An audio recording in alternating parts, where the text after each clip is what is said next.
చాలా సంతోషంగా ఉంది. ఇటు మా కొణిదెల ఫ్యామిలీ, అటు అనిల్ గారు అంటే కామినేని ఫ్యామిలీ ఇద్దరు చాలా సంతోషాన్ని మీ ద్వారా వ్యక్తపరుస్తున్నాం. రామ్ చరణ్, ఉపాసన నిన్న రాత్రి కవలలకు జన్మనిచ్చారు. అండ్ ఉపాసన బిడ్డలు చాలా హెల్దీగా ఉన్నారు. అండ్ ఈ సంతోషాన్ని మీతో పంచుకుంటున్నాము.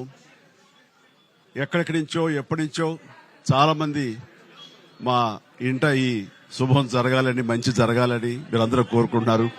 ఆ భగవంతుడి దయ వల్ల, ఆ హనుమాన్ కృప వల్ల ఒక ఆడబిడ్డ, మగబిడ్డ జన్మ తీసుకున్నారు. ఇది మాకందరికీ చాలా సంతోషాన్ని కలిగించే విషయం. మమ్మల్ని అభిమానించే వాళ్ళకి, మా మంచి కోరుకునే వాళ్ళకి ఈ వార్తని షేర్ చేసుకోవడం అన్నది నాకు అత్యంత ఆనందంగా ఉంది.